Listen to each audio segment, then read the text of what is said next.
مگر ایک وقت آئے گا کہ آپ انہیں منظر عام پر لائیں گی اور ہم اس وقت کے منتظر ہیں۔ مجھے لگتا ہے کہ وہ کوئی مرد ہوگا، کیونکہ اگر مرد کی زندگی میں عورت ہوتی ہے تو عورت کی زندگی میں یقیناً مرد ہوتا ہے۔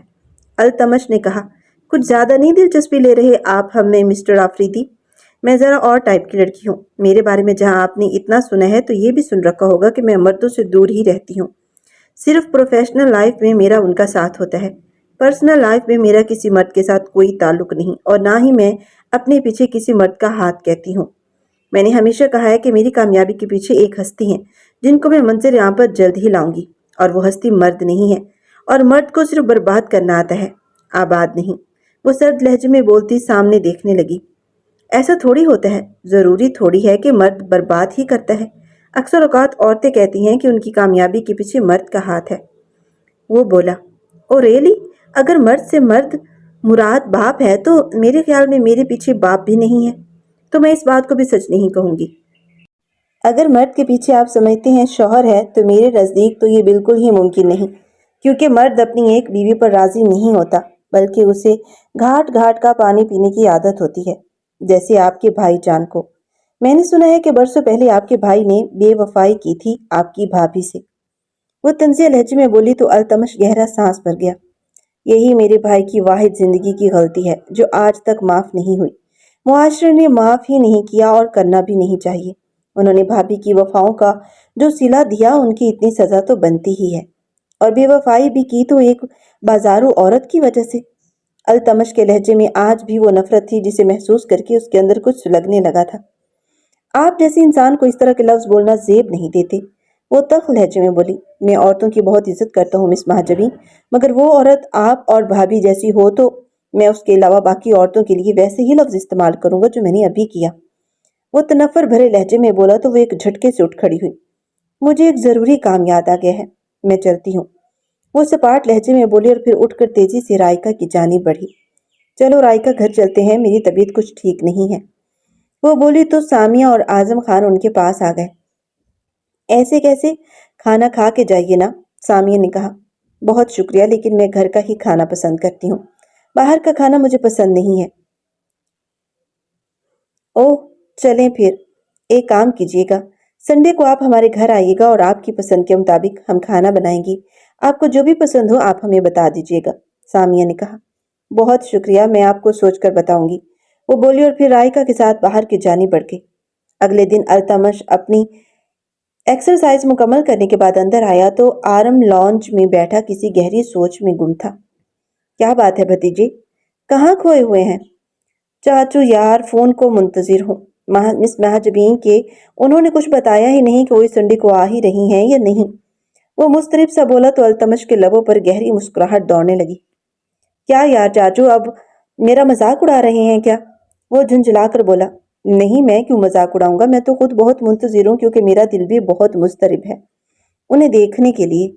التمش نے کہا تو اندر آتی سامیہ ان کی بات سن کر ٹھٹک گئی۔ کیوں؟ آپ کیوں ان کے لیے اتنے مضطرب ہیں؟ ذرا مجھے بتائیں گے؟ سامیہ نے ان کے کان کھینچتے ہوئے پوچھا تو وہ کہکا لگا کر ہنس پڑا۔ میں نے سوچا کہ میری پیاری سی بھابھی اکیلے کام سنبھال سنبھال کر تھک گئی ہوں گی تو ان کے لیے ایک عدد دیورانی لے آتے ہیں۔ وہ مسکرا کر بولا تو اب کی بار آرم نے آنکھیں پھاڑ پھاڑ کر اسے دیکھا۔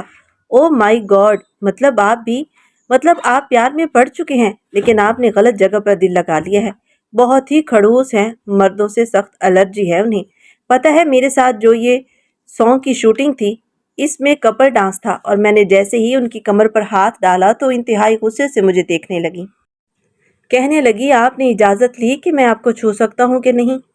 آرم ہنستے ہوئے اسے بتا رہا تھا اور اس کی مسکراہٹ مزید گہری ہوتی جا رہی تھی۔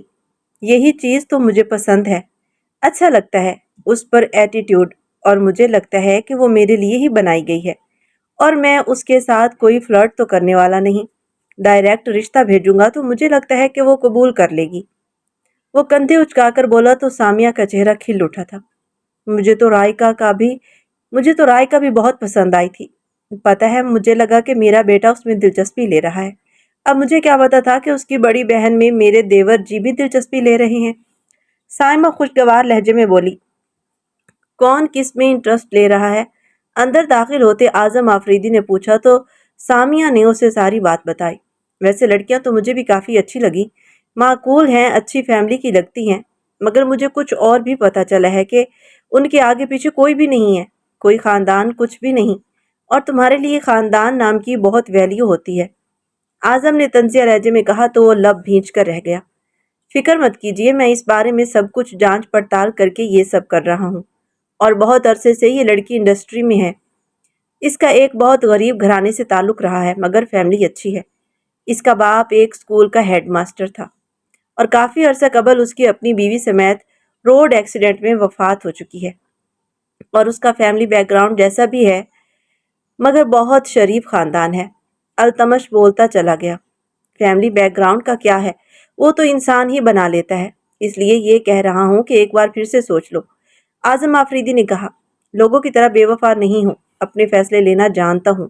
اس کے لہجے میں کاٹ تھی جس سے اعظم آفریدی نے مٹھیاں بھینچ لیں۔ اور لوگوں سے تمہارا کیا مطلب ہے؟ اچھی طرح سے جانتا ہوں میں، اعظم آفریدی نے تلملا کر کہا، اور اس سے پہلے کہ التمش مزید کچھ بولتا، سامیہ نے اسے آنکھوں ہی آنکھوں میں منع کیا تو وہ لب بھینچ کر اپنے کمرے کی جانب بڑھ گیا۔ کچھ دیر گزری تو اس کا موبائل بجنے لگا۔ اس نے نمبر دیکھا تو مہجبین کا تھا۔ اس کے لبوں پر دل فریب سی مسکراہٹ رقص کرنے لگی۔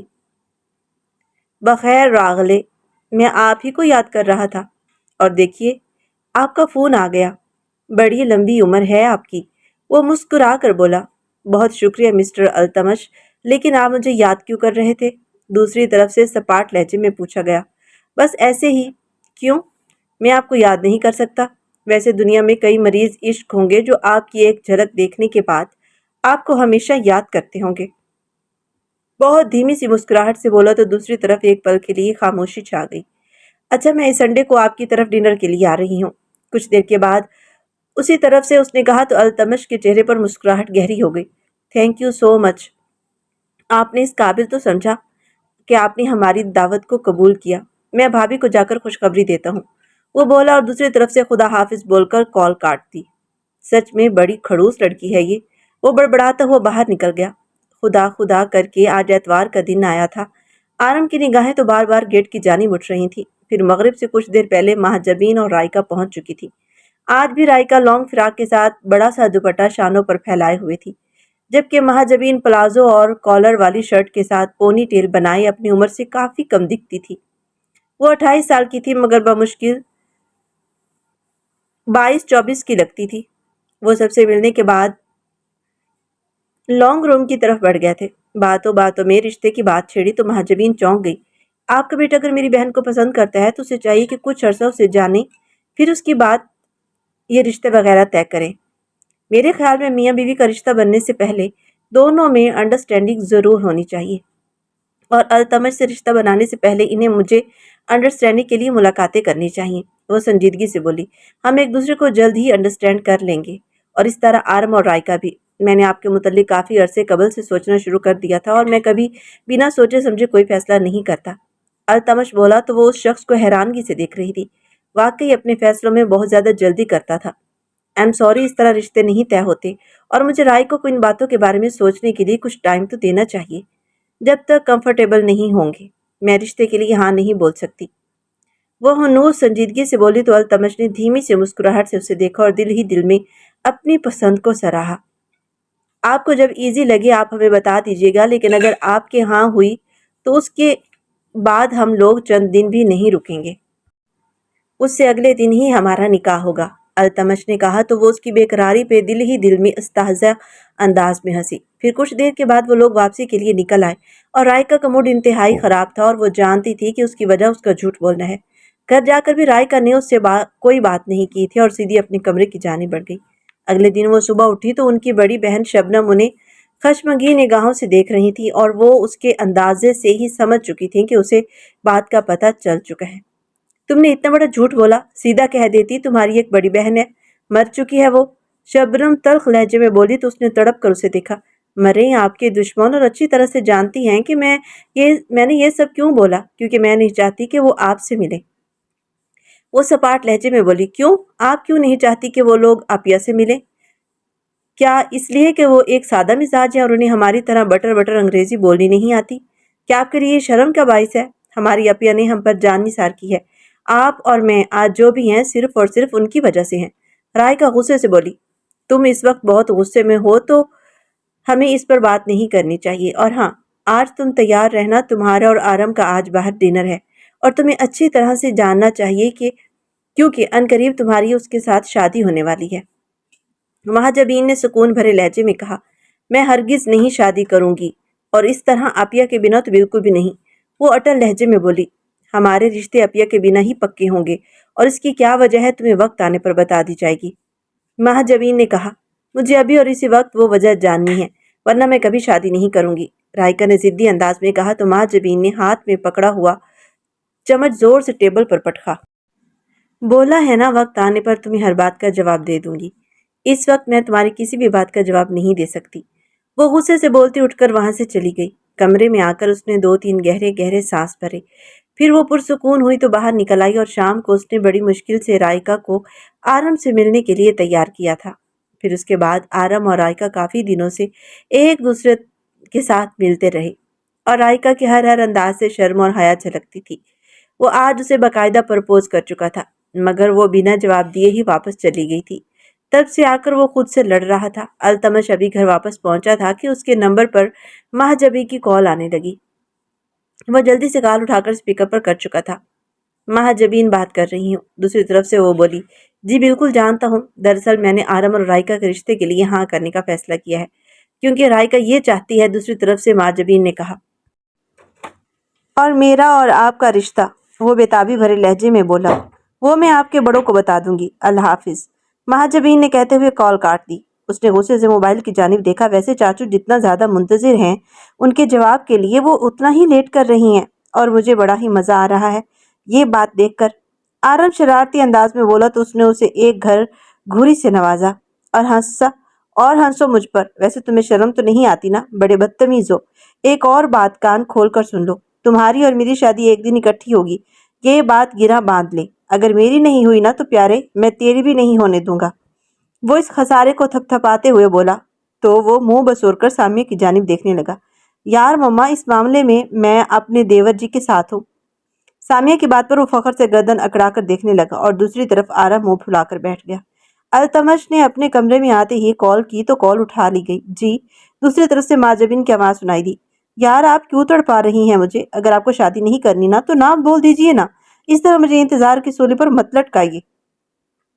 وہ بے بسی بھرے لہجے میں بولا تو دوسری طرف خاموشی چھا گئی۔ تو ٹھیک ہے، میری طرف سے نہ سمجھیے، دوسری طرف سے کہا گیا، اور التمش کا دل ڈوب گیا، اور اس نے کال کاٹتے اپنا سر ہاتھوں میں گرا دیا۔ پوری رات ایک پل کے لیے سو نہیں پایا تھا۔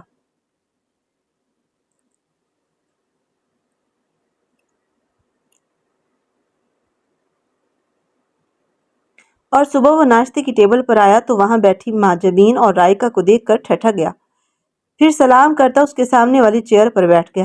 اب آپ لوگ ناشتہ کریں اور شاپنگ کے لیے نکلیں، دلہا حضرات کے ڈریسز لینے ہیں بس، لیکن دلہنوں کے ڈریسز مہاجبین کی بوتیک سے آنے تھے، جو دلہا جا کر خود لے آئے۔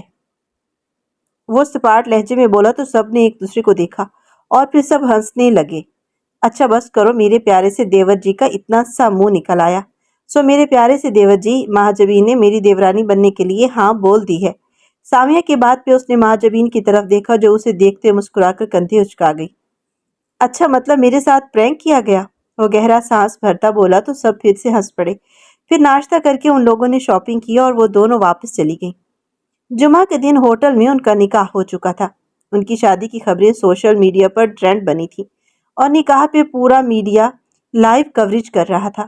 7 دن کے بعد شادی کے فنکشن تھے، اور نکاح کے بعد التمش اسے لے کر باہر آیا، اور اس کی کمر میں ہاتھ ڈالتے قریب کرتا اس کے لبوں پر جھکا، اور اس سے پہلے کہ وہ ان کو چھوتا، مہاجبین جلدی سے اپنا مومی ہاتھ اس کے لبوں پر رکھتی اسے روک گئی۔ یار مت تڑپائیے، وہ اس کے ہاتھ کو ہٹاتے ہوئے بولا تو وہ جلدی سے دوسرا ہاتھ اس کے سینے پر رکھ گئی۔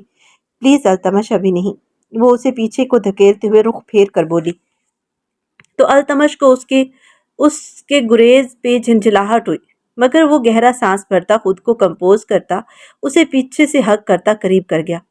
پھر وہ اس کی گردن رخسار پہ اپنے سلگتے لب رکھتا چلا گیا، اور وہ اس کے لمس سے خود کو جلتا محسوس کر رہی تھی۔ پھر وہ اسے آہستہ سے چھوڑتا پیچھے ہوا، اور دیوار سے ٹیک لگائے اسے گہری نگاہوں سے دیکھنے لگا۔ فنکشن کی ختم ہوتے ہی وہ دونوں انہیں گاڑی تک چھوڑنے آئے۔ آرم نے جھک کر رائکا کے ماتھے پر لب رکھے تو سمٹ سی گئی اور التمش ہاتھ سے فلائنگ کس کر رہا تھا۔ گاڑی آگے بڑھی تو وہ سیٹ کی بیک سے ٹیک لگائے گہرے گہرے سانس بھرنے لگی۔ اسے اپنی گردن اور رخسار ابھی بھی جلتے محسوس ہو رہے تھے۔ گاڑی پورچ میں کھڑی ہوئی تو وہ اپنی بھاری ڈریسز سنبھالتی اندر آئی تو وہاں بیٹھے اذہان کو دیکھ کر ٹھٹک گئی۔ وہ سنجیدگی سے دیکھتا پاس آیا اور انہیں گہری نگاہوں سے دیکھنے لگا۔ مہاجبین کی آنکھ سے ایک آنسو ٹپکا اور پھر دوسرا، اور دوسرے پل وہ 20 سالہ اذہان کے چوڑے سینے سے لگی بلک بلک کر رو رہی تھی، اور اذہان کی آنکھیں بھی سرخ انگارہ تھی۔ شبنم بھی سر جھکائے رو رہی تھی اور رائکا پریشان سی سچویشن سمجھنے کی کوشش کر رہی تھی۔ اس نے آج تک مہاجبین کو روتے ہوئے نہیں دیکھا تھا۔ اسے تو ہمیشہ لگا وہ سخت دل اور کھڑوس ہے۔ پھر وہ اذہان سے دور ہوتی جا کر شبنم کی گود میں سر رکھے رو دی۔ اذہان نے رائکا کے گرد بازو پھیلا کر اس کے سر پر بوسہ دیتے ہوئے ساتھ لگایا۔ ماہی رائکا آپ آرام کیجیے دونوں، شبنم نے کہا تو وہ دونوں چپ چاپ اٹھ کر اندر کی جانب بڑھ گئی۔ وہ کمرے میں آتے ہی شاور لینے چلی گئی تھی۔ وہ شاور کے نیچے کھڑی نیم گرم پانی سے مل مل کر اپنے رخسار اور گردن کو صاف کر رہی تھی۔ اسے خود سے کراہت محسوس ہو رہی تھی۔ فریش ہو کر نکلی تو اس کا فون بج رہا تھا۔ سکرین پر دیکھا تو التمش کی ویڈیو کال تھی۔ اس کا حلق کڑوا ہو گیا۔ اس نے 2-3 گہرے گہرے سانس بھری اور پھر کال اٹینڈ کرتے سامنے ڈریسنگ پر موبائل رکھتے ٹاول سے بال صاف کرنے لگی۔ اسے باتھ روم میں دیکھ کر وہ ایک پل کے لیے مبہوت سا رہ گیا۔ ارے آپ اس وقت کیوں نہائیں؟ بہت ٹھنڈ ہے، وہ بولا۔ بس بال الجھ گئے تھے تو شاور لینا پڑا۔ وہ بالوں میں ٹاول لپیٹ کر اپنے ہاتھوں کی موئسچرائزنگ کرنے لگی تھی۔ یار دل بےتاب ہو رہا ہے تمہیں یوں اس طرح دیکھ کر، وہ معنی خیز انداز میں بولا تو وہ لب بھینچ کر رہ گئی۔ اس وقت فون کیوں کیا؟ اس سپاٹ لہجے میں پوچھا۔ کیوں کیا؟ میں فون نہیں کر سکتا تمہیں؟ بیوی ہو میری، التمش نے کہا، مگر میری آرام کرنے کا وقت ہے mister Afridi, so good night. وہ جلدی سے بولی۔ پہلے اچھے سے گڈ نائٹ تو بول دے۔ وہ ہلکا سا مسکرا کر بولا تو وہ بمشکل مسکرائی۔ وہ کیسے بولتے ہیں؟ وہ تجاہل عارفانہ انداز میں بولی۔ چلیں کل ملاقات کیجیے پھر سکھا دوں گا۔ وہ مسکرا کر بولا۔ ویسے آپ ماشاءاللہ سے 36 سال کی ہیں جبکہ میں 28 سال کی ہوں، تو ایسی ٹین ایج حرکتیں زیب نہیں دیتی، وہ بولی تو التمش کہکا لگا کر ہنس پڑا۔ ہم اصل عمر یاد ہی نہیں رکھتے، سمجھے میں 26 کا اور تم 20 کی ہو، اور ویسے رومانس کا عمر سے کوئی تعلق نہیں ہوتا، وہ بزلا سنج انداز میں بولا۔ آپ مجھے 20 سال کا بنا رہے ہیں مگر مجھے خود سے 40 سال کی فیلنگ آ رہی ہے، اور بوڑھوں میں رومانس کم ہی ہوتا ہے۔ وہ بھی اس بار مسکرا کر بولی تو دوسری طرف سے التمش بھی اختیار ہنس پڑا۔ مطلب تم کسی بھی طرح مجھے رومانٹک نہیں ہونے دینا چاہتی؟ یار، دوسری طرف سے وہ سرد آہ بھر کر بولا تو وہ لب بھینچ کر اسے گھورنے لگی۔ اچھا یار اب ایسے تو مت دیکھو نا، چلو اب مجھے گڈ نائٹ کس دے دو، پھر میں بند کر دیتا ہوں کال۔ وہ اطمینان سے بولا۔ مجھے نہیں یہ سب آتا، اس لیے پلیز مجھ سے اس بات کی توقع بھی مت رکھیے گا۔ گڈ نائٹ، وہ سرخ چہرے سے بولی۔ اف کیا شرماتی ہیں آپ یار، کچھ دن کے بعد میری باہوں میں یوں شرمائیں گی نا میں تو مر ہی جاؤں گا۔ وہ سینے پر ہاتھ رکھ کر بولا تو وہ دل ہی دل میں اسے بڑے معتبر القابات سے نوازنے لگی۔ گڈ نائٹ مسٹر آفریدی، وہ بولتی کال کاٹ گئی تھی۔ دوسری طرف سے وہ لب کچلتے ہوئے موبائل کو دیکھتا اس کے رویے پر غور کرنے لگا۔ 2 دن کے بعد وہ آج آرم کے ساتھ اس کے گھر آیا تھا اور وہ ملازم سے تعارف کے بعد اندر داخل ہوا تو اندر لاؤنج سے ہنسنے کی آوازیں آ رہی تھی۔ وہ کھلکھلا کر ہنستا دیکھ کر تھم سا گیا تھا اور پھر نگاہ جیسے اس کے ساتھ لڑکے پر پڑی تو وہ ٹھٹک گیا۔ اس کی صورت نہ جانے اتنی مانوس سی کیوں لگ رہی تھی۔ اس نے سر جھٹک کر دروازہ نوک کیا تو وہ تینوں پلٹے اور ان کے چہروں کی مسکراہٹ غائب ہو چکی تھی اور اس کی جگہ گھبراہٹ نے لے لی تھی۔ ارے آپ لوگ اس طرح بنا بتائے، رائکا گھبرا کر بولی۔ ہم نے سوچا کہ چلیں آج آپ کے گھر جا کر آپ کو سرپرائز دے دیتے ہیں۔ ویسے یہ کون ہے؟ التمش نے اذہان کو دیکھتے ہوئے پوچھا۔ یہ اذہان زیدی، میرا بھانجا، مہاجبی نے کہا۔ آپ کی بڑی بہن کے بیٹے ہیں؟ اور ویسے آپ کی بڑی بہن کہاں ہے اور یہ نکاح پہ شامل کیوں نہیں ہوئے تھے؟ التمش نے ارد گرد دیکھتے ہوئے پوچھا۔ یہ آج آیا ہے نا، اور اپیا کو 2-4 دن لگ جائیں گے، لیکن وہ بارات والے دن ضرور آئیں گی۔ اوہ اچھا، نائس ٹو میٹ یو بھانجے، وہ ہاتھ بڑھا کر بولا تو اذہان نے سپاٹ لہجے سے ہاتھ ملایا۔ چلو اذہان باہر ڈنر پر چلتے ہیں، التمش نے کہا۔ آپ لوگ ڈنر پر جائیں، میرے سر میں درد ہے، اذہان نے کہا اور پھر بنا کوئی بات کیے اندر کی جانب بڑھ گیا۔ اس کے انداز پر التمش نے لب بھینچ لیے۔ اسے واقعی اس کا مزاج بہت برا لگا تھا۔ دراصل بہت زیادہ تھک گیا ہے، اس لیے اتنا روڈ ہو رہا ہے۔ مہاجبین اس کی ناگواری بھانپتے ہوئے بولی تو اس کے تنے ہوئے اعصاب ڈھیلے پڑ گئے۔ اچھا یہ کام کرتے ہیں، میں اور آپ الگ چلتے ہیں اور آرم اور رائے کا الگ، تاکہ ہم دونوں کپلز اکیلے ٹائم سپینڈ کر سکیں۔ وہ التمش کے بازو کو تھامتے ہوئے بولی تو التمش نے خوشگوار انداز میں اسے دیکھا۔ ہاں ضرور، التمش نے کہا، تو چلیے پھر نکلتے ہیں۔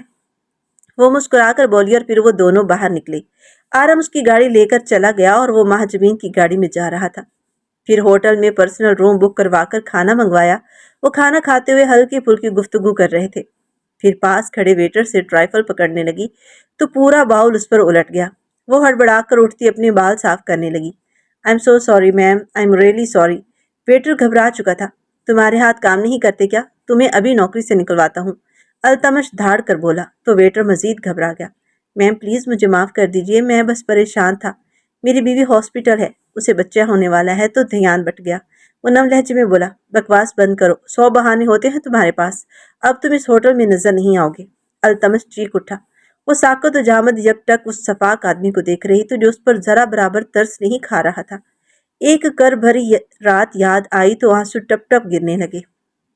پلیز التمش بس کرے، یہ کام مجھ سے آپ سے بھی ہو سکتا ہے، اور آپ جائیں، بلکہ کچھ پیسے رکھیے۔ وہ جلدی سے اپنے پرس سے پیسے نکال کر اس ویٹر کو دیتے ہوئے بولی تو التمش نے حیرانگی سے اسے دیکھا۔ وہ ویٹر دعائیں دیتا باہر نکل گیا۔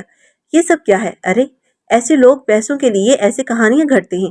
اس نے خود کو بچانے کے لیے اور تم سے پیسے حاصل کرنے کے لیے ساری کہانی گھڑی ہے۔ التمش سر جھٹک کر بولا، آپ کو کیسے پتا کہ وہ کہانی گھڑ رہا ہے؟ کیا پتا وہ سچ کہہ رہا ہو؟ میں نے اس کو چند ہزار روپے دیے ہیں، لاکھوں کروڑوں نہیں، جس سے وہ محل تعمیر کر لے گا۔ وہ نم لہجے میں بولتی جا رہی تھی۔ پھر وہ بے اختیار اپنا چہرہ ہاتھوں میں چھپائے رو دی اور التمش تو اس کے یوں رونے پر سٹ پٹا گیا۔ ارے کیا ہو گیا؟ تمہیں ایسے کیوں رونے لگ گئی ہو؟ وہ بےتابی سے بولا۔ غربت سے بڑا دکھ کوئی نہیں ہوتا، آپ یہ درد نہیں سمجھ سکتے۔ وہ بولی، آئی ایم سوری، تم ٹھیک کہہ رہی ہو۔ مجھ جیسا سونے کا چمچ لے کر پیدا ہونے والا انسان واقعی ان حالات کا اندازہ نہیں کر سکتا جس سے ایک غریب انسان گزرتا ہے۔ وہ لب بھینچ کر بولا، میں واش کر کے آتی ہوں۔ وہ کہتی ہوئی واش روم کی جانب بڑھی اور پھر کچھ دیر کے بعد پلٹی۔ یہ نل نہیں چل رہا، ذرا دیکھیے پلیز۔ وہ باہر نکل کر بولی تو وہ اٹھ کر واش روم میں آیا تو نل کھولنا چاہا تو وہ کھلا ہی نہیں۔ اس نے مزید زور آزمائی کی تو وہ نل ٹوٹ گیا اور چھت پر لگے شاور سے چھم چھم پانی برسنے لگا۔ پانی ہلکا سا نیم گرم تھا۔ وہ بھیگے چہرے سے اپنے بال ہٹاتے مڑی تو اس کا پاؤں مڑا اور اس سے پہلے کہ وہ پھسلتی اور نرمی سے اسے اپنی باہوں میں بھرتا دیکھنے لگا۔ اس کے بھیگے ہونٹ اس کے اندر ہلچل مچا رہے تھے۔ وہ اسے دیوار سے لگاتا، اس کے لبوں کو اپنی دسترس میں لیتا، اسے بھی اپنے ساتھ مدہوش کر گیا۔ پھر وہ شرٹ اتارتا اس پر اپنی محبت برسانے لگا۔ پھر وہ ایک دم سے پیچھے دھکیلتے باہر جانے لگی تو وہ اس کے بازو سے کھینچ کر پھر سے دیوار سے لگا گیا۔ پلیز التمش، یہ سب ٹھیک نہیں، وہ بے چینی بھرے لہجے میں بولی۔ شش، آج مت روکو ورنہ یہ دیوانہ مر جائے گا۔ وہ بے خود انداز میں اس کے لبوں کو چھونے لگا تو وہ پھر سے اس کی سائڈ سے ہوتی گزرنے لگی تو وہ اسے پیچھے سے باہوں میں بھر گیا۔ پلیز التمش، وہ کانپتے لہجے میں بولی۔ مجھے حق ہے مائی لو، وہ گھمبیر لہجے میں بولتا اسے سینے میں بھینچ گیا۔ پھر باتھ روب اسے تھماتے ہوئے باہر نکل گیا۔ وہ فریش ہو کر باہر نکلی تو وہ بھی باتھ روب میں تھا۔ میں نے کپڑوں کا کہہ دیا ہے، کچھ دیر میں بھابھی کے اسسٹنٹ لے کر آ جائیں گی۔ وہ بولو تو بنا کچھ کہے کانپتی ہوئی بیڈ پر بیٹھ گئی۔ سردی لگ رہی ہے؟ وہ اس کے نیلے پڑتے ہونٹ دیکھ کر بولا۔ جی پانی بہت ٹھنڈا آ گیا تھا۔ وہ کانپتے ہوئے بولی، واٹ؟ تو میری جان تو باہر نکل آتی۔ وہ تشویش کی بھری نگاہوں سے دیکھتے ہوئے بولتا۔ ہیٹر آن کرنے لگا مگر وہ بھی نہیں چل رہا تھا۔ انتہائی بیکار ہوٹل ہے، وہ غصے سے ریموٹ پٹک کر بولا اور پھر اس کے بال خشک کرتا بیڈ پر لٹاتا اس کے برابر آ کر اس کے ہاتھوں کو اپنے سینے پر رکھ گیا۔ وہ اس کے سینے سے لگی ابھی بھی کانپ رہی تھی۔ وہ اسے خود میں بھینچ گیا۔ پھر کچھ دیر میں وہ پرسکون ہو کر سو چکی تھی۔ وہ اپنے جذبات پر قابو پاتے اسے تکیے پر سیدھا کرتا بیڈ گراؤنڈ سے ٹیک لگاتا اس کے خوبصورت چہرے کو دیکھنے لگا۔ بس کچھ دن اور یہ دوری ہے، پھر پورے حق سے حق جتاؤں گا، وہ اسے دیکھتے ہوئے بولا اور پھر دروازہ نوک ہونے پر وہ چونک کر اٹھا اور دروازہ کھولا تو ویٹر کپڑوں کا بیگ لیے کھڑا تھا۔ وہ بیگ رکھتا اس کے برابر آ کر لیٹ کر اسے کھینچ کر باہوں میں بھرتا اس کا سر سہلاتے ہوئے آنکھیں موند گیا۔ مہاجبین کی آنکھ کھلی تو کمرے میں کھوپن دے رہا تھا۔ اس نے ادھر ادھر ہاتھ مارا تو التمش کے بیڈ پر ہاتھ لگتے وہ چیخ مارتی اٹھی اور اسی وقت لائٹس آن ہوئی اور پورا کمرہ روشن ہو گیا۔ وہ ہڑبڑا کر مہاجبین کو دیکھنے لگا جو کانوں پہ ہاتھ رکھے چیخیں مار رہی تھی۔ ماہی ریلیکس، یہ میں ہوں، وہ اسے کندھوں سے جھنجھوڑ کر بولا تو وہ چیخنا بند کرتی، ارد گرد کے ماحول کو دیکھتی، اس کی طرف مڑی تو وہ شرٹ لیس صرف ٹراؤزر میں تھا اور وہ خود باتھ روب میں تھی۔ تم ٹھیک ہو مائی لو؟ وہ اس کے قریب ہو کر بولا تو وہ متوحش انداز میں پیچھے ہوئی۔ آپ نے میری نیند کا فائدہ اٹھایا ہے۔ How dare you! دوسرے مردوں جیسے نکلے چیپ اور گھٹیا، وہ غصے سے بولتی بیڈ سے اتر گئی۔ اس کی اس بات پر التمش کے ماتھے پر بل پڑ گئے۔ خود کو دیکھو، تم جس طرح تھی ویسے ہی ہو، باتھ روب میں باہر نکلی تھی اور اسی میں ہو، اور میں صرف تمہارے پاس لیٹ کر تمہاری سردی کم کر رہا تھا اور کچھ نہیں۔ تم مجھے اتنے ہلکی کردار کا سمجھ رہی تھی؟ وہ کر بھر لہجے میں بولا تو وہ سر تھام کر وال کلاک کی جانب دیکھنے لگی جہاں پر رات کے 2 بج رہے تھے۔ او مائی گاڈ، اتنا ٹائم ہو گیا! سب گھر میں انتظار کر رہے ہوں گے۔ وہ ہڑبڑا کر بولی، یہ تمہارے کپڑے ہیں، چینج کر لو، میں چھوڑ دیتا ہوں۔ وہ سنجیدگی بھرے لہجے میں بولا اور پھر اپنی شرٹ پہننے لگا۔ وہ کپڑے بدل کر نکلی تو وہ اسے لے کر باہر آ گیا۔ وہ گھر چھوڑ کر اس کی گاڑی پورچ میں لگا کر اسے یوں ہی گمسم چھوڑے باہر نکل گیا۔ وہ سڑک پہ چلتا جا رہا تھا اور دل بہت بری طرح دکھ رہا تھا۔ وہ اس کی محبت کا جواب میں ہمیشہ سرد لہجے میں بات کرتی رہی۔ اس نے برا نہیں منایا، مگر آج وہ اس کے کردار پر شک کر کے اس کے دل کے کئی ٹکڑے کر چکی تھی۔ وہ ٹیکسی کروا کر گھر پہنچا اور کمرے میں آیا۔ کتنی دیر موبائل ہاتھ میں تھامے دیکھتا رہا کہ اس کا شاید کوئی سوری کا میسج آئے گا، مگر اس کی طرف سے تو یہ پوچھنے کے لیے بھی کال نہیں آئی تھی کہ وہ خیریت سے گھر پہنچا کہ نہیں۔ وہ پوری رات نہیں سو پایا تھا۔ مہاجبین جیسے ہی لاؤنج میں آئی تو شبنم وہیں پر بیٹھی تھی۔ کہاں رہ گئی تھی تم؟ وہ بنا جواب دیے اس کے پاس آ کر اس کی گود میں سر رکھ گئی۔ اپیا، اس کا دل دکھا، وہ بہت افسردہ تھا۔ تکلیف اس کے چہرے سے ظاہر ہو رہی تھی، مگر مجھے خوشی محسوس نہیں ہو رہی۔ مجھے خوش ہونا چاہیے کہ التمش آفریدی تکلیف میں ہے، مگر مجھے خوشی نہیں ہو رہی۔ اس دن اس نے چھوا تھا تو کراہت محسوس ہو رہی تھی، اور آج اس کا لمس بھی اچھا لگ رہا تھا۔ کیوں ہو رہا ہے یہ سب؟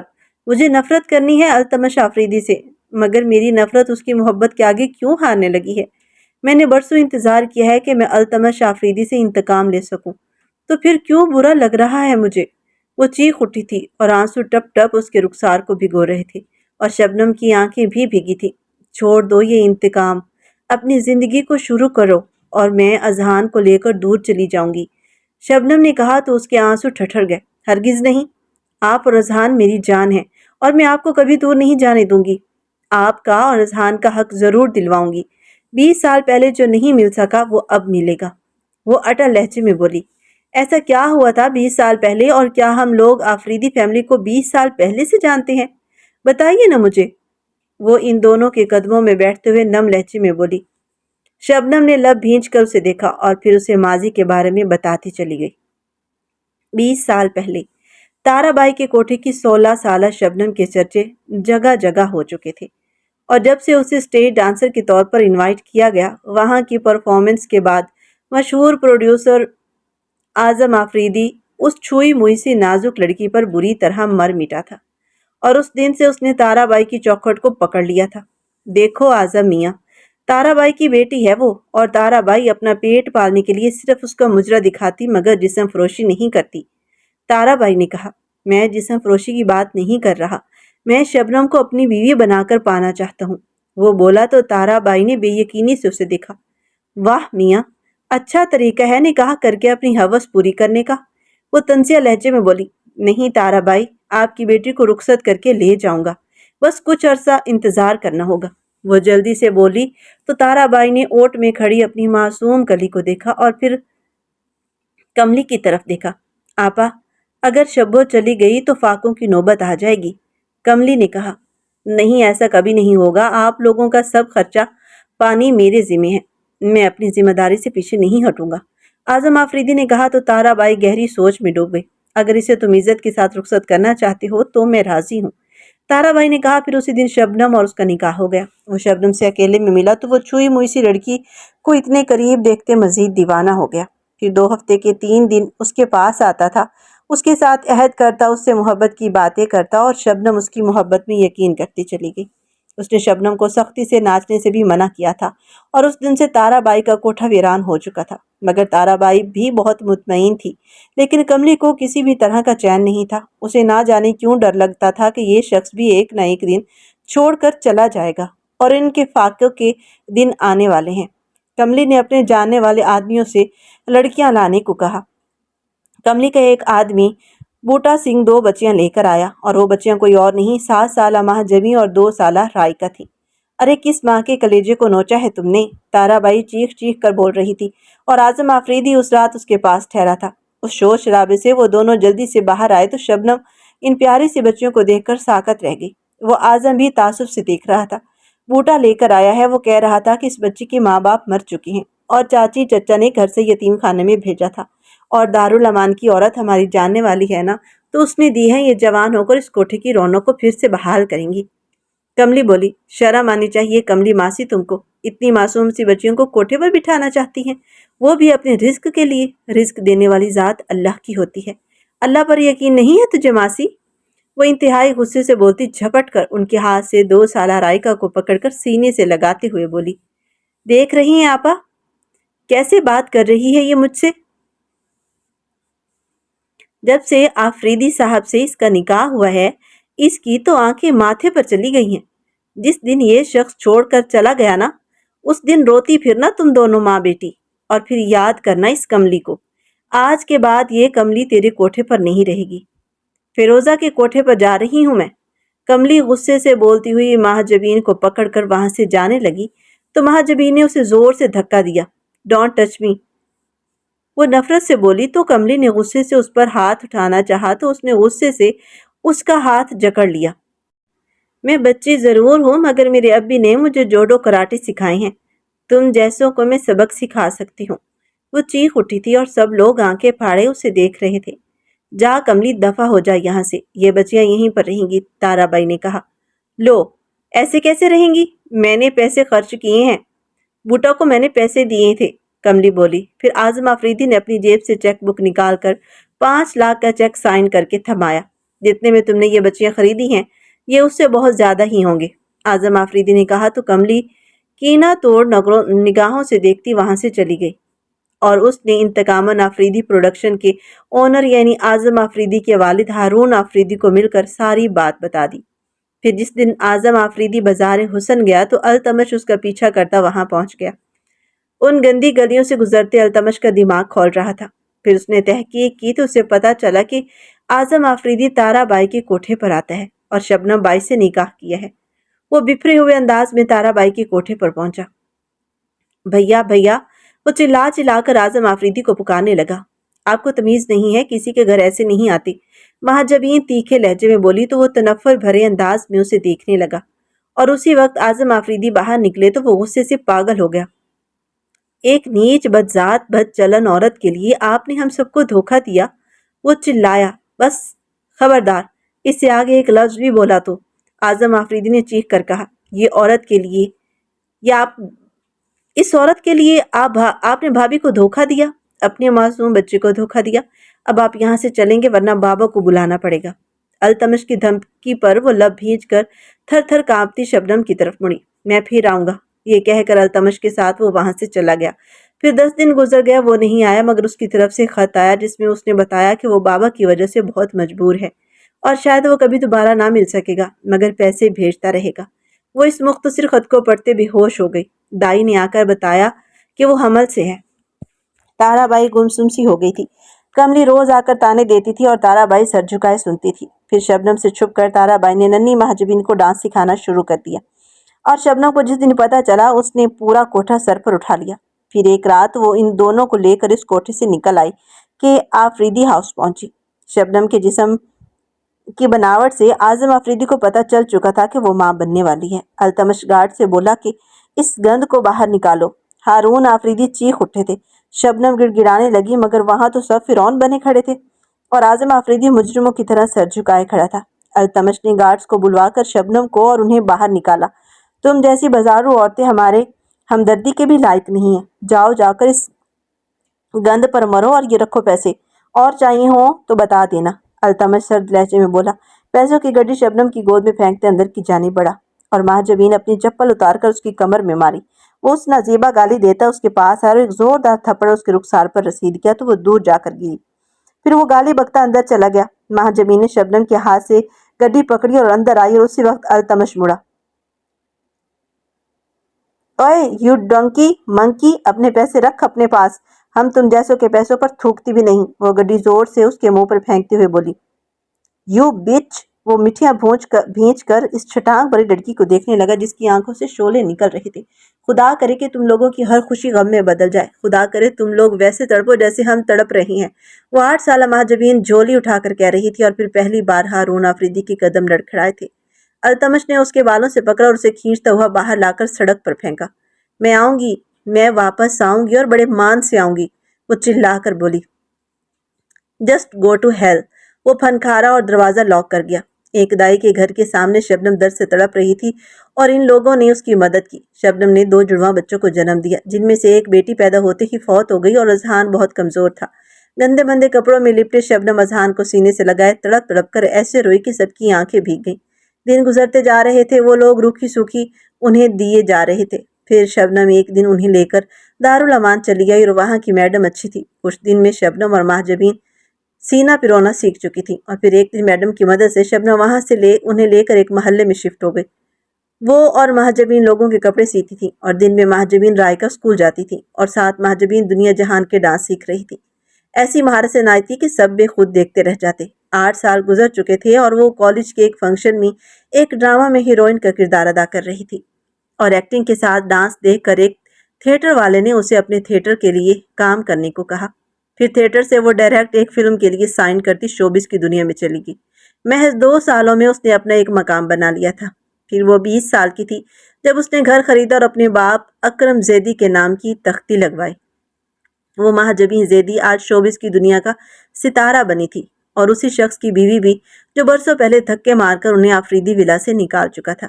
وہ ماضی سے حال میں واپس آئی تو رائکا کا چہرہ آنسوں سے تر تھا۔ ان لوگوں کو اپنی عزت بہت پیاری ہے، اور میں اب اسی کمزوری کا فائدہ اٹھاتے ہوئے ان کے گھر جاؤں گی، اور میرے بارے میں جاننے کے بعد التمش آفریدی کے چہرے کے تاثرات کیسے ہوتے ہیں یہ دیکھنے کے لیے میں بہت بےتاب ہوں۔ مہاجبین نے کہا، مجھے کوئی فکر نہیں ہے میری زندگی برباد ہوتی ہے کہ نہیں، مگر ایسے لوگوں کو سبق سکھانا سچ میں بہت لازمی ہوتا ہے۔ میں آپ کے ساتھ ہوں، رائکا نے کہا۔ نہیں میری جان، تمہیں اس بارے میں آرم سے کوئی بات نہیں کرنی، اور مجھے یقین ہے وہ لوگ بھی آرم تک یہ بات پہنچنے نہیں دیں گے۔ یہ انتقام میں اکیلی لوں گی۔ میں انہیں بتاؤں گی کہ میں نے برسوں پہلے جو ان سے وعدہ کیا تھا نا، وہ پورا کر دیا ہے، مہاجبین نے کہا، اور پھر آنسو صاف کرتی اپنے کمرے کی جانب بڑھ گئی۔ آج ان کی شادی کا پہلا فنکشن تھا۔ وہ لوگ سٹیج پر بیٹھے تھے اور التمش اس کی طرف دیکھ رہا تھا، جس کا چہرہ آج بھی ہر قسم کے جذبات سے عاری تھا۔ نہ جانے وہ اتنی پتھر دل کیوں تھی۔ پھر وہ اس کا ہاتھ تھام کر ٹیرس پر چلا آیا۔ کیوں ہو تم ایسی؟ تمہیں کوئی فرق نہیں پڑتا کہ میں تم سے ناراض ہوں؟ تم نے اس دن مجھے ہرٹ کیا اور ایک بار بھی سوری نہیں بولی۔ وہ اس کے کندھوں سے تھامتے ہوئے بولا۔ آپ ناراض تھے مجھ سے؟ مجھے لگا کہ مصروف ہیں میری طرح۔ اور ناراض کیوں تھے؟ وہ اتنی معمولی سی بات پر؟ حد ہوتی ہے کسی چیز کی۔ وہ اس کے ہاتھ پیچھے ہٹاتی دور ہونے لگی تو وہ اسے کھینچ کر اپنی باہوں کے حصار میں لے گیا۔ کیوں تڑپا رہی ہو مجھے؟ کوئی دشمنی ہے کیا؟ ایسے تو کوئی دشمنوں کے ساتھ بھی نہیں کرتا ہوگا جیسا تم میرے ساتھ کرتی ہو۔ کیوں ہو تم اتنی پتھر دل؟ وہ اس کے کندھے پر اپنے لب رکھتے ہوئے گھمبیر لہجے میں بولا تو وہ کرب سے اپنی آنکھیں میچ گئی۔ اس کا یہ چھونا، اس کی یہ باتیں اس کے دل میں ہلچل سی مچا رہی تھی، اور وہ بار بار خود کو یاد کروا رہی تھی کہ وہ یہاں پر انتقام لینے آئی ہے، نہ کہ محبت کرنے، مگر بدتمیز دل مان ہی نہیں رہا تھا۔ آنی یہاں ہے آپ؟ اذہان کی پکار پر وہ گہرا سانس بھرتا پیچھے ہوا۔ او آئی ایم سوری، غلط ٹائم پر انٹری کر دی، لیکن بہت ضروری کام ہے تو آپ کی بیگم صاحبہ کو لے کر جا رہا ہوں، اذہان نے کہا، اور پھر اس کا ہاتھ تھامے نیچے کی جانب بڑھ گیا۔ وہ بھی سرد آہ بھرتا ان کے پیچھے نیچے آ گیا۔ پھر مہندی کے فنکشن سے فارغ ہو کر وہ لوگ گھر کے لیے نکلی۔ وہ گھر پہنچے تو شبنم کی رو رو کے آنکھیں سرخ ہوئی تھی۔ کیا ہو گیا اپیا؟ کیوں رو رہی ہیں آپ؟ کیوں؟ تمہیں نہیں پتا کہ میں کیوں رو رہی ہوں؟ اپنی زندگی کو برباد کر رہی ہو تم دونوں، اور میں کچھ بھی نہیں کر پا رہی، شبنم ہچکیوں سے روتے ہوئے بولی۔ آپ فکر مت کیجیے، کوئی برباد نہیں ہوا۔ وہ اپنائیں گے اور اپنے گھر لے کر بھی جائیں گے، کیونکہ التمش آفریدی کو اپنا نام نسب بہت پیارا ہے اور اپنے خاندان کی وقار پر کوئی بھی داغ برداشت نہیں کر سکتا، اور میں ان سے کوئی ذاتی انتقام نہیں لے رہی، آپ کا حق لینے کے لیے یہ سب کر رہی ہیں۔ ہمارے ساتھ جو کچھ بھی ہوا میں اسے اب بھول جانا چاہتی ہوں۔ میرا صرف اور صرف فوکس اس بات پر ہے کہ اذہان کو اس کے باپ کا نام ملے اور اعظم آفریدی پوری دنیا کے سامنے اسے اپنا بیٹا تسلیم کریں۔ چھوڑ دو اس مقصد کو، کل میں شادی پر نہیں جاؤں گی اور میرا نہ جانا ہی بہتر ہے، شبنم نے کہا۔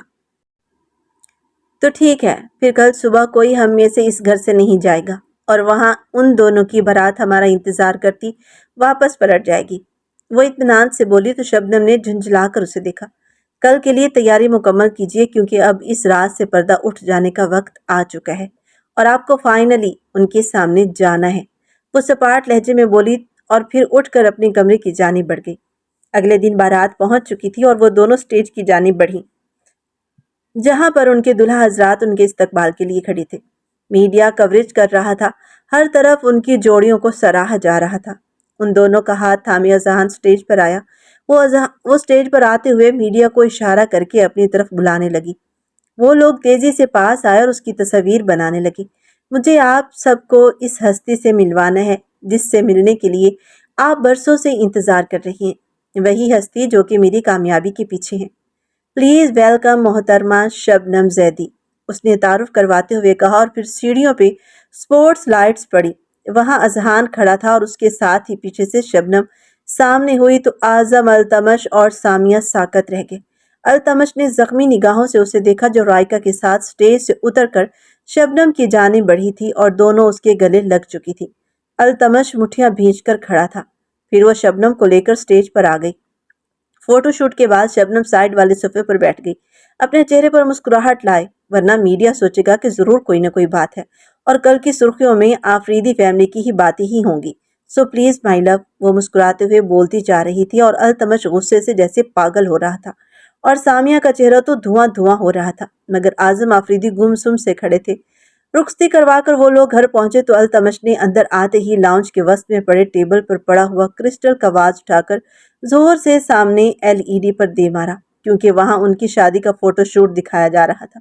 تم لوگوں کی ہمت بھی کیسے ہوئی ہمیں دھوکہ دینے کی، وہ اس کے کندھوں سے جکڑے چیخ کر بولا۔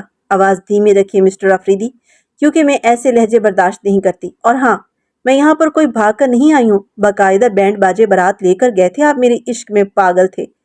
دوسری بات، برسوں پہلے میں نے کہا تھا نا کہ میں واپس آؤں گی، لو میں آ گئی، اب نکالو یہاں سے۔ کیسے نکالتے ہو؟ وہ صوفے پر بیٹھتے ہوئے اطمینان سے بولی۔ کیا ہو رہا ہے یہ سب، کوئی مجھے بتائے گا؟ آرام نے بے چینی بھرے لہجے میں کہا۔ تمہیں پتہ نہیں ہے یہ کون ہے؟ یہ وہی ہے بازار حسن کی طوائفیں، ان کا کسی شریف ماں باپ سے تعلق نہیں، التمش چیخ کر بولا تو آرم کا رنگ متغیر ہو گیا۔ وہ لڑکھڑا کر پیچھے کو ہوتا صوفے پر بیٹھ گیا۔ دیکھو آرم، ہماری کوئی دشمنی نہیں ہے آپس میں، اور تم میری بہن سے محبت کے دعوے دار ہو تو تمہیں اس بات پر کسی بھی قسم کا کوئی فرق نہیں پڑنا چاہیے۔ ہم شریف باپ کی بیٹیاں ہیں، ہمیں بازار حسن میں بیچ دیا گیا، مگر وہاں کی طوائف شبنم بائی تو اس معاشرے کے شریف زادوں سے بہت اچھی نکلی، جو کہ ڈٹ گئی ہماری خاطر۔ پوچھئے اپنے بھائی سے، جس دن ہم بیچی گئی تھی اس دن اسی کوٹھے پر تھے یہ، اور ہمیں خریدنے والوں کو پیسہ دے کر انہوں نے خرید کر شبنم بائی کو دے دیا۔ بتائیے نا اعظم بھائی کہ ہم سچ کہہ رہی ہیں کہ جھوٹ؟ خیر چھوڑو ان باتوں کو، مجھے میرا کمرہ دکھا دیجیے تاکہ میں جا کر کچھ دیر آرام کر سکوں، وہ سکون بھرے لہجے میں بولی اور پھر چلتی ہوئی رائکا کے پاس آئی جو کہ گمسم سی کھڑی تھی۔ جاؤ تم بھی اپنے کمرے میں، اور تمہیں کسی بھی قسم کی لڑائی کی کوئی ضرورت نہیں ہے، اپنی زندگی کو شروع کرو۔ اگر آرم تمہیں اپنانا چاہتا ہے تو اس کا ہاتھ تھامنے میں دیر مت کرنا، وہ بولی تو آرم نے اس کا ہاتھ تھام لیا۔ وہ دھیما سا مسکرا دی۔ آپ کا بیٹا محبت نبھانا جانتا ہے اعظم آفریدی، وہ بولی اور پھر ملازمہ کے ساتھ التمش کے کمرے میں آ گئی۔ التمش غصے سے اعظم آفریدی کو دیکھنے لگا۔ آپ کی غلطیوں کی وجہ سے آج ہمارا پورا خاندان مصیبت میں پھنس گیا ہے، طوائفوں میں، وہ چیخا، اور میرے خیال میں ہم جیسے لوگوں سے زیادہ اس بازار حسن کے لوگوں میں انسانیت ہوتی ہے۔ ہم جیسے لوگ ذات، برادری، نام، نسب کے نام پر ایک دوسرے کو قتل کر دیتے ہیں، وہاں ایسا نہیں ہوتا، اعظم آفریدی نے تلخ لہجے میں کہا اور ثانیہ کی جانب بڑھے۔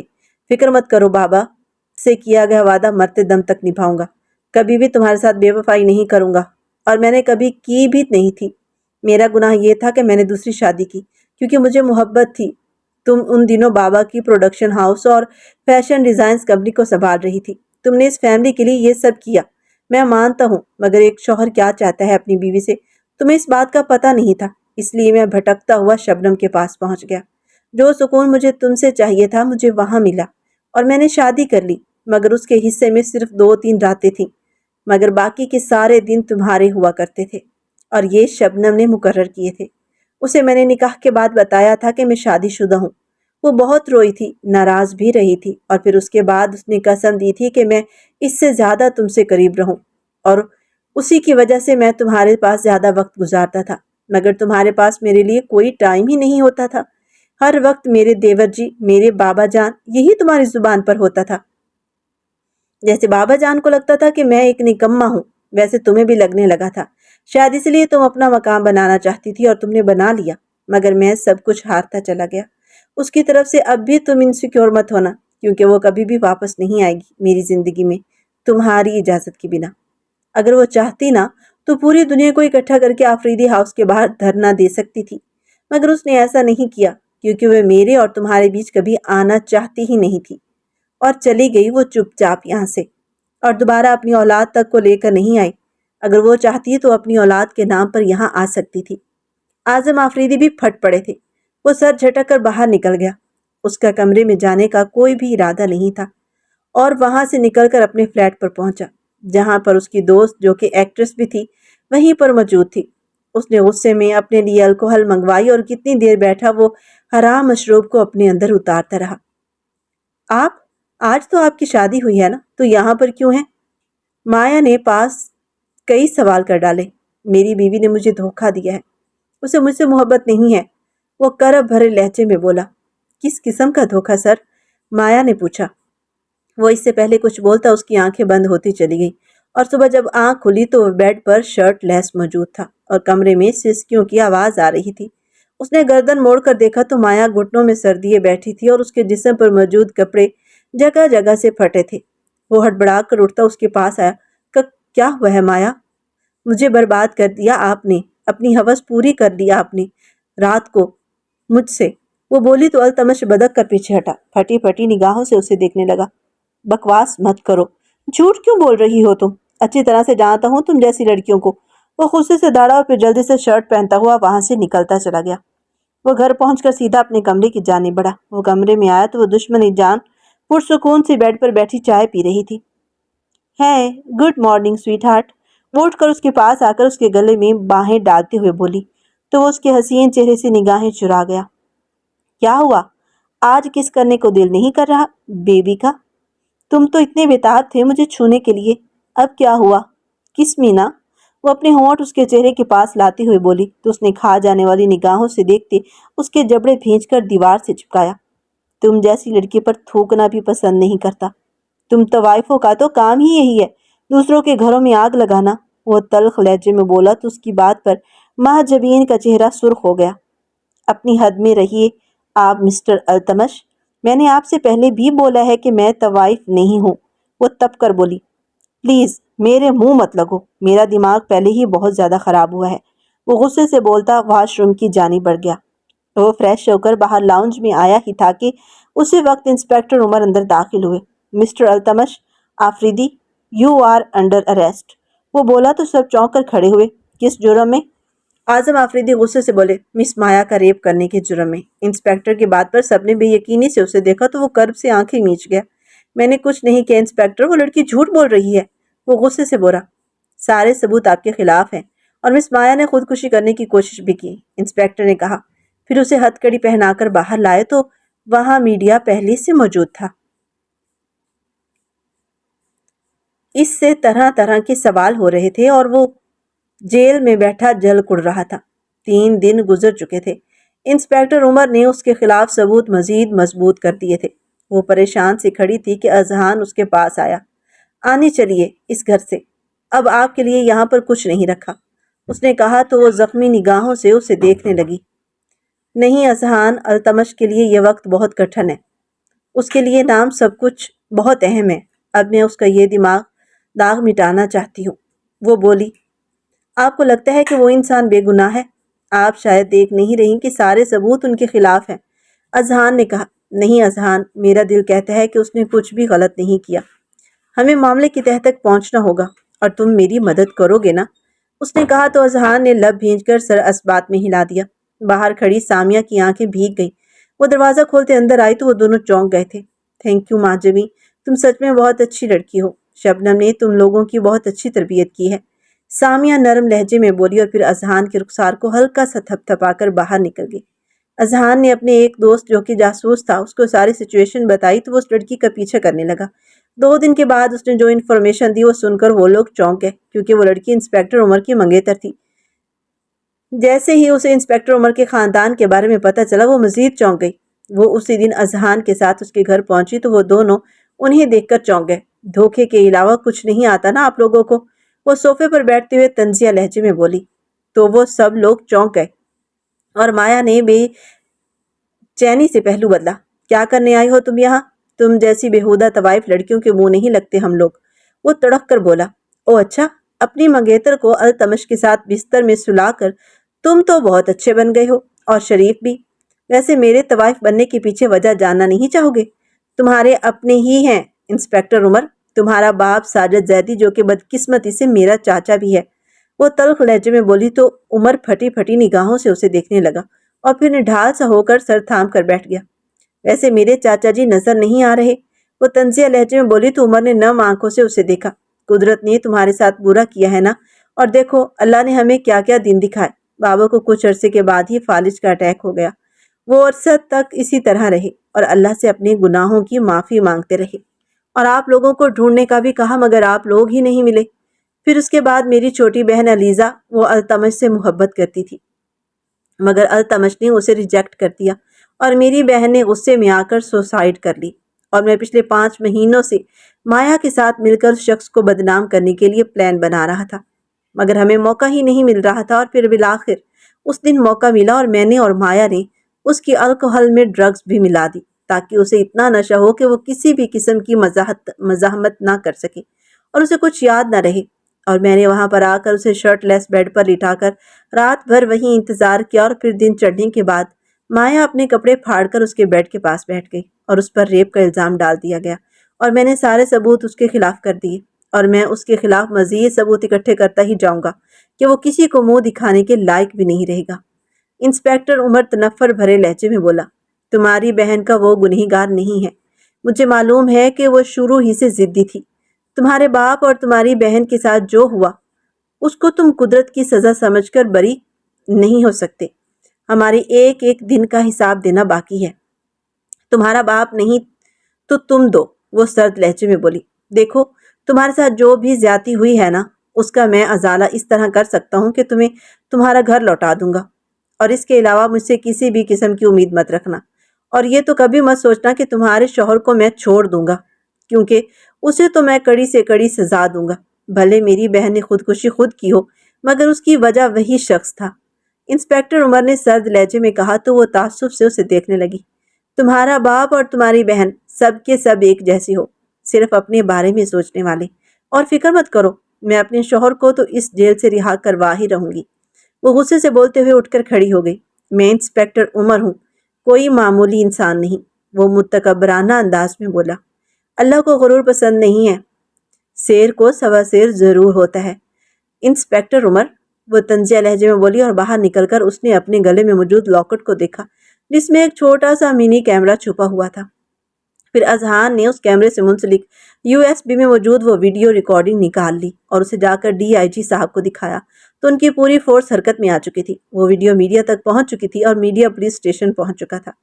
DIG صاحب تھانے پہنچے تو انسپیکٹر عمر انہیں دیکھ کر چونک گیا۔ ہمیں تم پر فخر تھا کہ تم ایک بہادر افسر ہو، مگر تم نے اپنی طاقت کا ناجائز فائدہ اٹھایا، اور وہ بھی اپنا ذاتی انتقام لینے کے لیے۔ تم سے تمہارا عہدہ چھینا جاتا ہے، DIG صاحب نے دھاڑ کر کہا تو اس نے فک چہرے سے پیچھے آتی محجبین کو دیکھا۔ خود کو بڑا 30 مار خان سمجھتے تھے نا تم، مگر تم تو گدھے نکلے۔ تم انسپیکٹر تھے مگر تم نے اپنا سارا پلان بڑے فخر سے مجھے بتا دیا۔ وہ چبا چبا کر بولی تو انسپیکٹر عمر نے غصے سے اسے دیکھا۔ پھر وہاں سلاخوں کے پیچھے کھڑے التمش کے پاس آئی۔ 1 ہفتے میں وہ بے حال ہو چکا تھا۔ وہ اسے لیے باہر نکلی تو وہاں میڈیا ان کا منتظر تھا، مگر وہ کسی کے بھی سوال کا جواب دیے بغیر اس کا ہاتھ تھامے گاڑی کی جانب بڑھ گئی۔ گھر پہنچے تو سامیہ اور اعظم آفریدی باہر کھڑے ان کا انتظار کر رہے تھے۔ آپ کا ہماری فیملی پر بہت بڑا احسان ہے جس کو ہم کبھی بھی نہیں چکا سکتے، سامیہ نے اس کے ہاتھ کو تھامتے ہوئے کہا تو وہ ہلکا سا مسکرا دی۔ پھر وہ کمرے میں آ گئے۔ التمش تو آتے ہی نہانے چلا گیا۔ وہ نہا کر باہر نکلا تو مہاجبین صوفے پر بیٹھی اپنی نیلز ٹرم کر رہی تھی۔ تمہیں کیا لگتا ہے تمہاری دھوکے کو معاف کر دوں گا میں معافی مانگ بھی نہیں رہی، وہ منہ بنا کر بولتی پلٹنے لگی کہ التمش نے اسے بازو سے کھینچ کر دیوار سے لگاتے اس کے لبوں کو اپنی دسترس میں لیا تھا۔ وہ اس کے سینے پر مکے برساتے ہوئے اسے پیچھے کرنے کی کوشش کر رہی تھی، مگر اس کی شدتیں بڑھتی ہی جا رہی تھی، یہاں تک کہ ہونٹ زخمی ہو گیا۔ پھر وہ پیچھے ہٹا، اس نے ٹیبل پر پڑے ٹیشو باکس سے ٹیشو نکال کر اس کے نچلے لب پر رکھا تو وہ ناگواری سے اسے دیکھنے لگی۔ اس کی حسین نگاہوں سے وہ نگاہیں چرا کر پلٹا اور سگریٹ کیس اٹھا کر باہر نکل گیا۔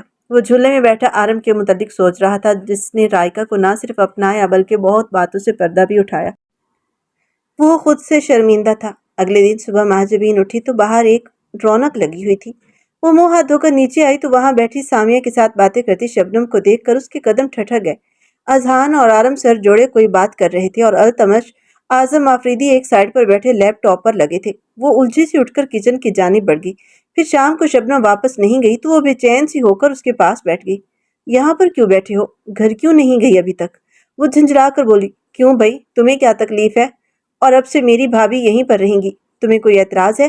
التمش نے اس کے پیچھے آتے ہوئے کہا تو اس نے آنکھیں پھاڑ پھاڑ کر اس خڑوس کو دیکھا جو کہ مسکرا رہا تھا، اور شبنم کی آنکھوں میں بھی خوشی اور نمی تھی۔ سچ؟ وہ نم لہجے میں بولی تو شبنم نے سر جھکا لیا۔ پھر وہ رات کو کمرے میں آئی تو التمش اسی کا منتظر تھا۔ وہ جلدی سے دوسری طرف منہ کرتے لیٹ گئی۔ پھر التمش کا ہاتھ اس کی کمر سے رینگتا رخسار پر ٹھہرا تو اس کی دھڑکن رک سی گئی تھی۔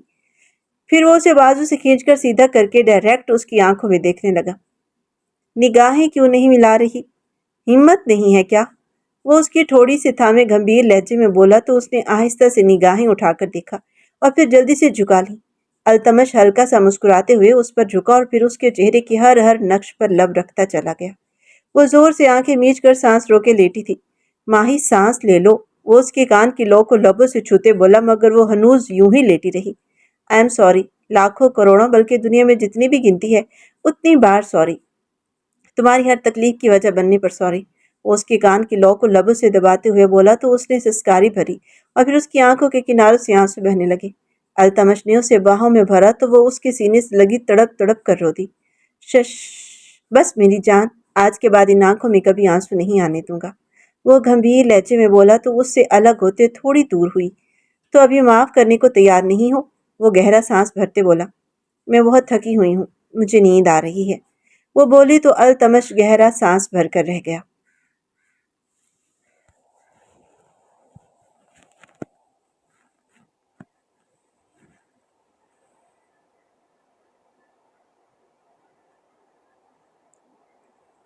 اگلے دن صبح وہ اس کے اٹھنے سے پہلے کمرے سے باہر نکل گئی تھی اور شبنم اور سامیہ کے پاس بیٹھی میگزین دیکھ رہی تھی کہ جبھی وہ فریش سا باہر آیا اور ملازمہ کو چائے کا کہتا اس کے پاس بیٹھ گیا۔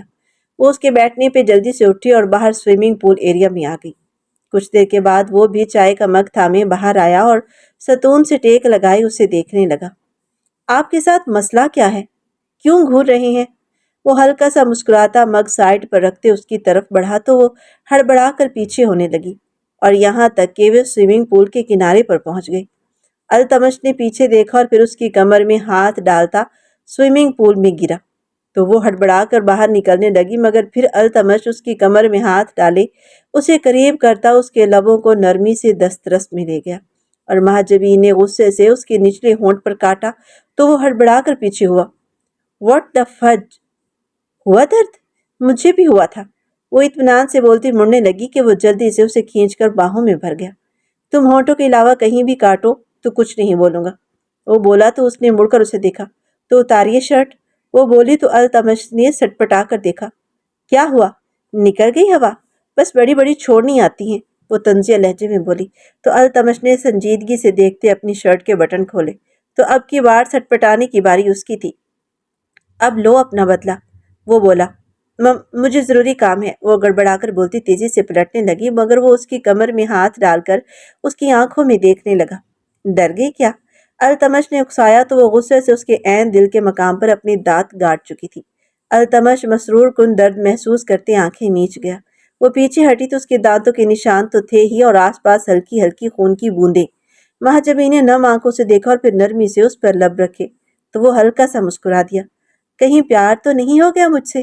وہ شرارتی لہجے میں بولا تو وہ اس کے گلے لگی، تڑپ تڑپ کر رو دی۔ التمش اسے یوں ہی باہوں کے حصار میں لیے کھڑا تھا۔ پھر وہ اسے گود میں اٹھائے سوئمنگ پول سے باہر آ کر گود سے اتارا۔ آج رات مت تڑپانا ورنہ جان نکل جائے گی، التمش نے کہا تو اس نے تڑپ کر اپنا ہاتھ اس کے لبوں پر رکھا اور پھر جلدی سے ہٹا بھی لیا۔ رات کو التمش کمرے میں آیا تو وہ وائٹ کلر کی شیفون کی ساڑی میں قیامت ڈھا رہی تھی۔ التمش اسے باہوں میں بھرے اس پر اپنا حق جتانے لگا۔ آئی لو یو سویٹ ہارٹ، وہ گھمبیر لہجے میں بولا۔ آئی لو یو ٹو، وہ لم لہجے میں بولتی اسے جیسے خوشی سے پاگل کر گئی تھی، اور وہ اسے اپنے پیار کی بارش میں بھگوتا چلا گیا۔ دوستو، ویڈیو پسند آئی ہو تو اس کو لائک اور شیئر لازمی کیجیے گا، اور میرے چینل کو سبسکرائب کرنا مت بھولیے گا۔ تو تب تک اجازت دیجیے جب تک نیا ناول نہیں آ جاتا۔ اللہ حافظ۔